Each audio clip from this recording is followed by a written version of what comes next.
ವೀಕ್ಷಕರೇ ನಮಸ್ತೆ, BN TV ಕನ್ನಡಗೆ ಸ್ವಾಗತ. ಬೆಂಗಳೂರಿನಲ್ಲಿ ನಡೆದ ಕಾರ್ಯಕ್ರಮವೊಂದರಲ್ಲಿ ಗಾಯಕ ಸೋನು ನಿಗಮ್ ಉದ್ಘಾಟನಾ ಪ್ರದರ್ಶಿಸಿದ್ದಾರೆ. ಈ ಬಗ್ಗೆ ಕೂಡಲೇ ಕ್ಷಮೆ ಕೇಳಬೇಕು ಎಂದು ಕನ್ನಡಿಗರು ಆಗ್ರಹಿಸುತ್ತಿದ್ದಾರೆ. ಕನ್ನಡ ಪರ ಸಂಘಟನೆಗಳು ಕೂಡ ಗಾಯಕ ಸೋನು ನಿಗಮ್ ಹೇಳಿಕೆಯನ್ನ ಖಂಡಿಸಿವೆ. ಕೂಡಲೇ ಕ್ಷಮೆ ಕೇಳದಿದ್ದರೆ ಆತ ಕನ್ನಡ ಸಿನಿಮಾಗಳಲ್ಲಿ ಹಾಡದಂತೆ ತಡೆ ಕೋರುವುದಾಗಿ ಎಚ್ಚರಿಕೆ ನೀಡಿದ್ದಾರೆ. ಸಂಗೀತ ಸಂಜೆ ಕಾರ್ಯಕ್ರಮದಲ್ಲಿ ಗಾಯಕ ಸೋನು ನಿಗಮ್ ಭಾಗವಹಿಸಿದ್ರು.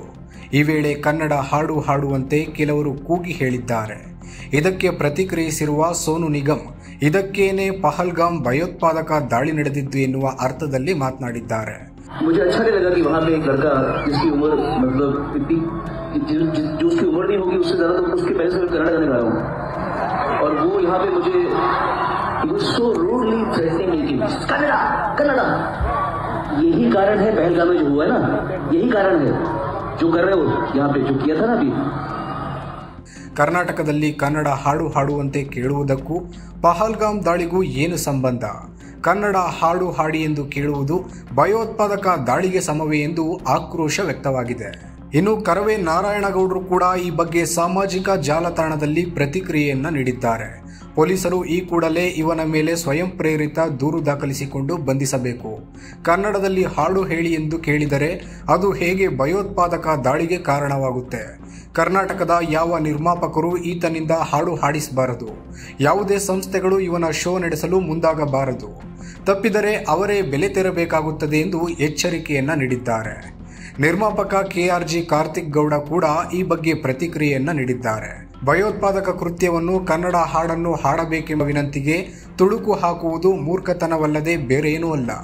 ಅದರ ಹಿಂದಿನ ಎಲ್ಲಾ ಕಾರ್ಯಕ್ರಮಗಳಲ್ಲಿ ಕನ್ನಡ ಹಾಡುಗಳನ್ನು ಹಾಡಿದ್ದಕ್ಕಾಗಿ ಕನ್ನಡಿಗರು ಇತರರಿಗಿಂತ ಹೆಚ್ಚಿನ ಪ್ರೀತಿ ತೋರಿಸಿರುತ್ತಾರೆ.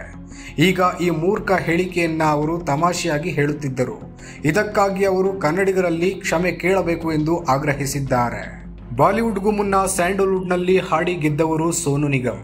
ಮುಂಗಾರು ಮಳೆ ಚಿತ್ರಕ್ಕೆ ಹಾಡಿ ಗೆದ್ದ ಬಳಿಕ ನೂರಾರು ಕನ್ನಡ ಹಾಡುಗಳನ್ನು ಹಾಡುವ ಅವಕಾಶ ಸಿಕ್ಕಿತ್ತು. ಅದಕ್ಕಾಗಿ ಭಾರಿ ಸಂಭಾವನೆಯನ್ನು ಸಹ ಪಡೆದಿದ್ರು. ಕರ್ನಾಟಕದಲ್ಲಿ ನಡೆಯುವ ಸಂಗೀತ ಸಂಜೆ ಕಾರ್ಯಕ್ರಮಗಳಿಗೆ ಲಕ್ಷ ಲಕ್ಷ ಸಂಭಾವನೆಯನ್ನು ಪಡೆಯುತ್ತಾರೆ. ಅವರು ಯಾವುದೇ ಕಾರ್ಯಕ್ರಮಕ್ಕೆ ಹೋದರೂ ಕನ್ನಡ ಹಾಡು ಹಾಡುವಂತೆ ಕೇಳುತ್ತಾರೆ. ಕರ್ನಾಟಕದಲ್ಲಿ ಕನ್ನಡ ಹಾಡು ಕೇಳುವುದು ತಪ್ಪೇ ಎಂಬ ಆಕ್ರೋಶ ಕೇಳಿಬರ್ತಾ ಇದೆ. ಕನ್ನಡ ಭಾಷೆಯ ಅಸ್ತಿತ್ವಕ್ಕಾಗಿ ನಡೆಯುವ ಹೋರಾಟವನ್ನು ಇತ್ತೀಚೆಗೆ ಉತ್ತರ ಭಾರತದ ಮಂದಿ ತಪ್ಪಾಗಿ ಅರ್ಥೈಸುತ್ತಿದ್ದಾರೆ. ರಾಷ್ಟ್ರೀಯ ಮಾಧ್ಯಮಗಳು ಕೂಡ ಸತ್ಯಾಸತ್ಯತೆ ತಿಳಿಯದೆ ಸುದ್ದಿ ಪ್ರಸಾರ ಮಾಡ್ತಾ ಇವೆ. ಇದು ಸಹಜವಾಗಿಯೇ ಉತ್ತರ ಭಾರತದಲ್ಲಿ ಕರ್ನಾಟಕ ಹಾಗೂ ಕನ್ನಡಿಗರ ಬಗ್ಗೆ ತಪ್ಪು ಭಾವನೆ ಮೂಡುವಂತೆ ಮಾಡಿದೆ. ಸದ್ಯ ಕನ್ನಡ ಹಾಡು ಕೇಳಿದ್ದನ್ನ ಪಹಲ್ಗಾಮ್ ದಾಳಿಗೆ ಹೋಲಿಸಿರುವ ಸೋನು ನಿಗಮ್ ನಡೆಯನ್ನ ರಾಷ್ಟ್ರೀಯ ಮಾಧ್ಯಮಗಳು ಬೇರೆ ರೀತಿ ವರದಿ ಮಾಡಿವೆ. ಒಟ್ಟು 32 ಭಾಷೆಗಳಲ್ಲಿ 6,000ಕ್ಕೂ ಅಧಿಕ ಹಾಡುಗಳನ್ನು ಸೋನು ನಿಗಮ್ ಹಾಡಿದ್ದಾರೆ. ಆದರೆ ಹಿಂದಿ ಬಿಟ್ಟರೆ ಕನ್ನಡ ಹಾಡುಗಳಿಗೆ ಹೆಚ್ಚು ಮೆಚ್ಚುಗೆ ಸಿಕ್ಕಿದೆ.